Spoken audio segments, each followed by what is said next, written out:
Hello everyone. Class 11 विषय हिंदी, पाठ संख्या 3 वितान पुस्तक का 3rd लेसन आलो अंधारी, लेखिका बेबी हालदार। देखिए बेटा, प्रीवियस क्लास में हमने क्या पढ़ा कि लेखिका का अपने बच्चों के साथ अकेले रहना समाज में लोगों को सहन नहीं हो रहा था। लोग तरह तरह की बातें बनाते थे। अक्सर लोग उनसे छेड़खानी करने की कोशिश करते। लोगों की बेमतलब की बातों से जो बेबी हालदार थी वो बहुत ज़्यादा परेशान हो जाती थी। किराए के नए मकान में भी उसे ढेर सारी असुविधाएं थी। बाथरूम न होने के कारण कई बार काफ़ी परेशानी हो जाती थी।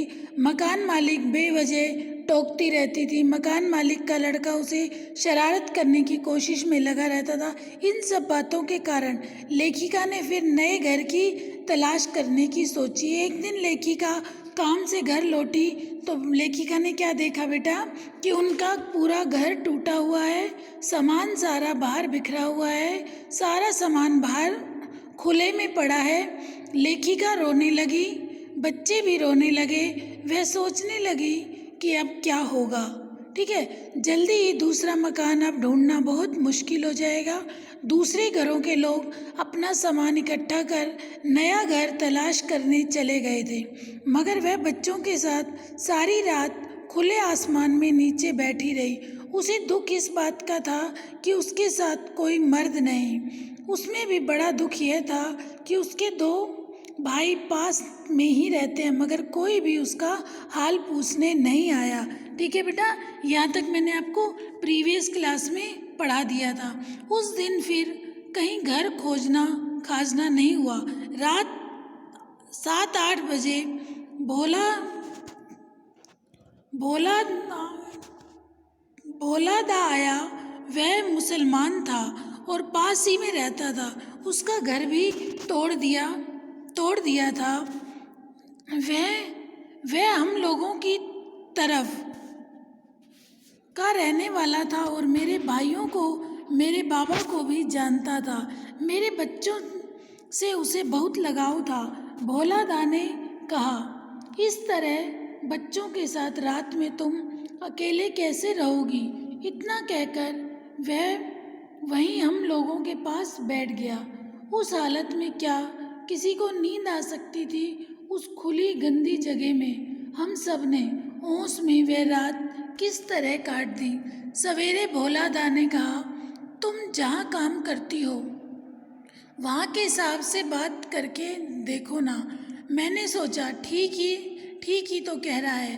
तातुश ने तो पहले ही कहा था कि रहने के लिए वह मुझे जगह भी दे सकते हैं। एक बार बात कर देख ही लेती हूँ। मैंने उनसे कहा, भोला दा तुम ही एक बार चलकर उनसे बात कर लो। मेरी तो कहने की हिम्मत ही नहीं होती उनसे कि वो जो व्यक्ति था वो उसे क्या कह रहा है कि तुम अपने मालिक से ये सारी बात कर लो। जिस घर में तुम काम करती हो वो सज्जन व्यक्ति है, अच्छा व्यक्ति है, हर समय तुम्हारी वो मदद कर रहा है, तो इसमें भी शायद वो तुम्हारी कोई मदद कर दे। भोला दा बोला, तो फिर चलो। मैं उसे लेकर चली आई। वह बाहर ही खड़ा रहा और मैं भीतर। देखा कि तातुश अखबार पढ़ रहे हैं। मुझे देखते ही वह बोले, क्या बात है बेबी, रोज तो तुम ऐसी नहीं दिखती, तुम्हारा मुंह ऐसा सूखा सूखा क्यों है? मैंने उन्हें सारी बातें बता दी। कैसे हम लोगों के घर बुलडोज़र से तोड़ डाले और कैसे सारी रात मुझे बच्चों के साथ बाहर ओस में पड़े रहना पड़ा। मैंने उनसे कहा, मेरे साथ मेरी जान पहचान का एक आदमी आया है, आपसे बातें करना चाहता है। मेरी बात सुन तातुश फौरन बाहर गए और भोला दा से बातें कर मेरे पास आए और बोले, तो तुम रात को ही क्यों नहीं चली आई? बच्चों को लेकर रात भर बाहर क्यों रही? जैसे ही उस मालिक ने ये सारी बातें सुनी, जिस घर में बेबी काम करती थी, तो उन्होंने क्या कहा कि तुम्हें रात में ही यहाँ चले आना चाहिए था। रात भर तुम्हें बच्चों के साथ इस तरह खुले में नहीं रहना था। और बोले, तो तुम रात को ही क्यों नहीं आई? बच्चों को लेकर रात भर बाहर क्यों रही?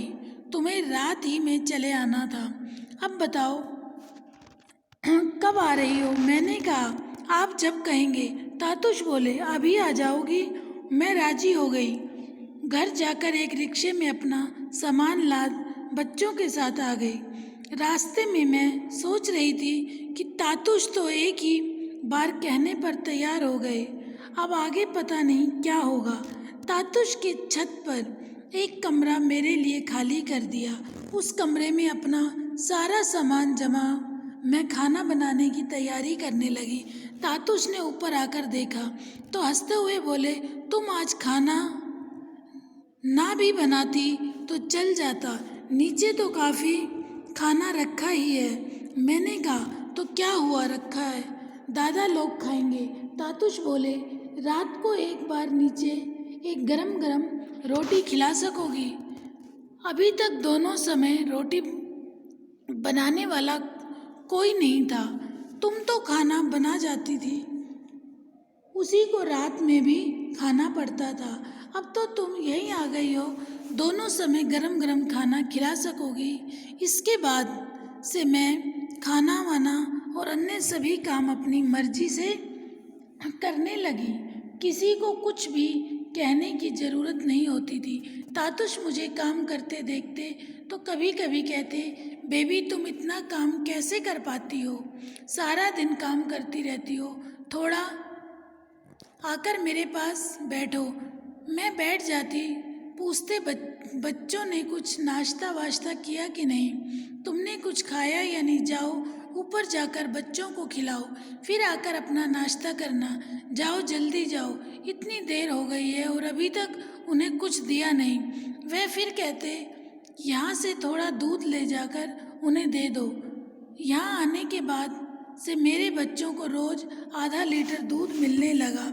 तातुश ने एक दिन कहा, देखो बेबी, इस घर में पहले भी कई औरतें काम कर चुकी हैं, लेकिन तुम जैसी कोई लड़की अभी तक मुझे नहीं मिली। वह फिर बोले, देखो तुम यह कभी मत सोचना कि तुम यहाँ बस काम पर लगी एक लड़की हो या यह घर किसी और का है, इसे तुम अपना ही समझना, मेरी कोई लड़की नहीं है, मैं तुम्हें लड़की जैसा मानता हूँ। मैंने सोचा भला यह भी कोई कहने की बात है, ये तो मैं ही जानती हूँ कि यहाँ कर मैं कितनी सुखी हूँ, सभी हमेशा मेरा ख्याल रखते हैं। कभी तबीयत खराब होती तो तातुश चिंता में पड़ जाते और मेरे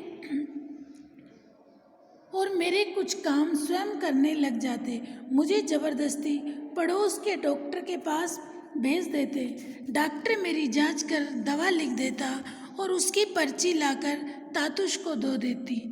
वह जल्दी से जाकर मेरे लिए दवा ले आते।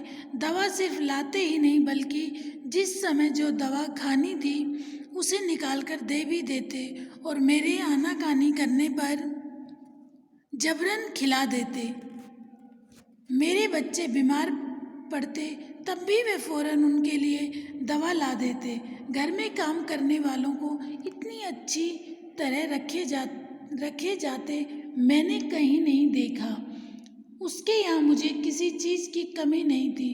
तेल, साबुन, खाना पीना, कपड़े, किसी भी चीज़ का अभाव वे लोग मुझे नहीं होने देते थे। मैं सोचती थी इतने घरों में मैं काम कर चुकी, लेकिन इस घर के लोगों जैसा व्यवहार कहीं नहीं देखा।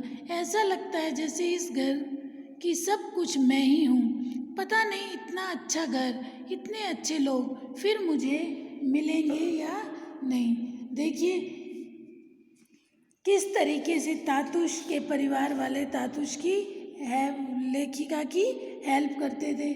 तातुश को जब पता चला कि बेघर हो गई, ठीक है, तो उसे उन्होंने अपने घर में ही कमरा दे दिया। इस प्रकार तातुश के घर में लेखिका का जीवन चलने लगा। उसे और उसके दोनों बच्चों को वहाँ ठीक से खाना मिलने लगा। तातुश उनका बहुत ख्याल रखते थे। उनमें से कोई अगर बीमार भी हो जाता था तो उनकी दवा का प्रबंध करते थे।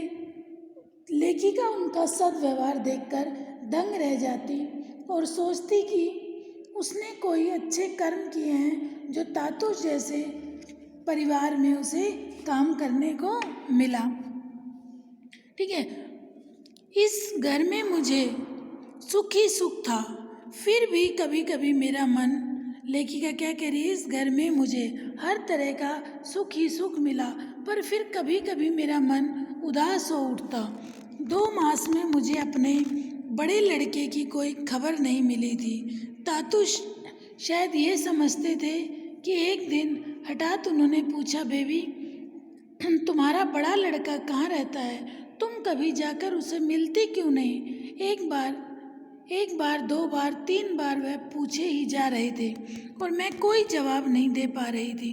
कुछ देर बाद मुंह नीचा किए मैं बोली, मुझे तो पता ही नहीं कि वह कहाँ रहता है। तातुश चौंक कर बोले, यह क्या बेबी, तुम्हें पता नहीं तुम्हारा लड़का कहाँ रहता है? मैंने कहा, उसे जो लोग ले गए थे वे मेरे घर के पास ही रहते थे। मैंने उनसे पूछा तो उन्होंने यह तो बताया था कि वह किस जगह रहता है, लेकिन उन्हें उसके घर का नंबर ठीक ठाक मालूम नहीं था। उन्होंने जो जो नंबर बताया वहाँ मैं गई। एक बार नहीं कई बार गई, लेकिन हर बार घूम फिर कर लौट आती। बस इतना भर सुना कि इस घर के मालिक की यहीं कहीं दवा की दुकान है।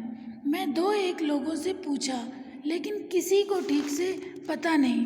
तातुश चिंतित होकर बोले, यहाँ तो दवा की बहुत सी दुकानें हैं। उस दिन उन्होंने कुछ नहीं कहा। अगले दिन सवेरे मुझे बुलाकर उन्होंने कहा, वे लोग जब तुम्हारे लड़के को ले जा रहे थे, उसे छोड़ने से पहले उनमें तुम्हें सब कुछ अच्छी तरह समझ लेना चाहिए था ना। तुम्हें पता है ऐसे में न जाने क्या क्या हो सकता है। उसकी बात सुनकर मैं चुप रही। कुछ ही क्षण बाद वह बिना मुझसे कुछ कहे बाहर चले गए और 3 घंटे बाद लौटे। आते ही वह फ़ोन करने लगे। मैं किचन में खाना बना रही थी। मैंने सुना वे किसी से बातें कर रहे हैं और साथ साथ मुझे बुला रहे हैं। बेबी बेबी सुनो। मैंने सोचा वह इस तरह मुझे क्यों बुला रहे हैं। मैं जल्दी से उनके पास जाकर खड़ी हो गई। वह फ़ोन पर बात किए जा रहे थे। बातें करते करते मुझसे बोले, लो बात करो। मैंने पूछा, कौन है? किसके साथ बात करूं? वह बोले, बात करो, देखो कौन है। मैंने फ़ोन कान पे लगाया। पता नहीं कौन हेलो हेलो किए जा रहा था। मैं उसकी आवाज़ पहचान नहीं पा रही थी। कान पर से फ़ोन हटा। मैंने तातुश से पूछा, कौन बात कर रहा है? वह बोले, अरे तुम अपने लड़के को नहीं जानती? मैं चौंक कर बोली, मेरा बाबू। मैंने फिर फ़ोन कान पे लगाकर कहा, बेटा बेटा मैं तेरी माँ बोल रही हूँ। वह बोला, माँ कौन? बेबी। मैं बोली, हाँ बेटा मैं तेरी माँ। बेटा तू कैसा है? वह बोला, माँ मैं बिल्कुल ठीक हूँ माँ, मैं यहाँ अच्छी तरह हूँ। उसकी बातों से मुझे लगा मेरा लड़का बड़ा हो रहा है। उसकी आवाज़ भी बदल गई है। 2-1 मास में ही वह कितना बदल गया था, उसे देखने में मेरी बहुत इच्छा होने लगी। तातुश भी समझ गए कि उन्होंने पूछा, लड़के से मिलने जाओगी? मैं बोली, हाँ। देख लो तो मैं अच्छा लगता है।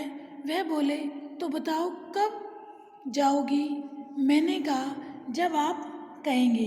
देखिए लेखिका का बेटा एक क्या बताया, लेखिका का एक बड़ा लड़का भी होता है, ठीक है। उस बड़े लड़के को हर समय यह चिंता रहती थी कि वह कहाँ होगा। उसका मन उदास हो जाता था। वह उदासी तातुश से सहन नहीं हुई और उन्होंने उसके लड़के की खोज करनी शुरू कर दी। तातुश के कारण ही वह अपने बड़े लड़के से मिल पाई। तातुश ने उसे वहाँ से निकालकर दूसरी जगह काम दिलवा दिया। लेखिका सोचती थी कि तातुश पिछले जन्म में उसका बाबा रहे होंगे। वे उसका कितना ध्यान रखते हैं। ठीक है बेटा, यहाँ तक समझ आ गया आपको कि किस तरीके से, देखिए वो एक मकान मालिक कितना बेबी हालदार का हर कामों में उसकी मदद किया करते थे। कुछ दिन बाद अपने लड़के से एक दिन मिलने हम गए तो देखा वह बाहर पौधे में पानी दे रहा है। मुझे नहीं लगा कि वह वहाँ ठीक से है। मैंने सोचा इन लोगों की यह वयस क्या काम करने की है, लेकिन मैं कर भी क्या सकती थी। मेरे लड़के ने जल्दी जल्दी पास आकर मुझे प्रणाम किया। अपने भाई बहन को देखकर बहुत खुश हुआ। उसके पास से मैं जब चलने लगी तो वह उदास हो गया। मैं तब सोचा उसे अब उस घर में नहीं रखूँगी, जैसे भी हो उसे अपने पास ही रखूँगी। तातू शायद वह सब समझते थे, इसलिए बीच बीच में मुझसे फ़ोन पर हाल चाल जानने के लिए कहते रहते थे। मैं उसे फ़ोन करती तो वह सिर्फ जानना चाहते थे कि मैं कहाँ काम करती हूँ, घर का नंबर क्या है। मैं ये सोचकर बात टाल जाती कि कहीं वह बिना किसी को बताए मेरे पास आ गया तो तातुश क्या सोचते।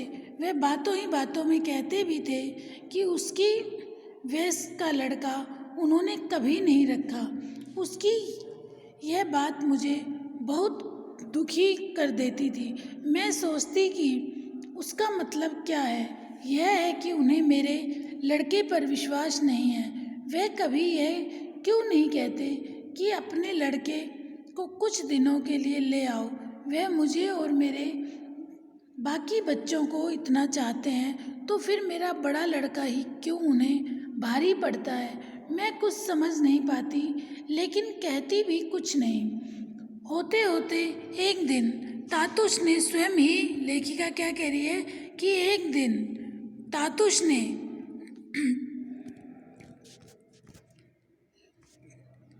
लेखिका क्या बता रही है कि एक दिन तातुश ने स्वयं ही मुझे कहा, क्या कहा कि तुम अपने बड़े लड़के को भी यहाँ ले आओ।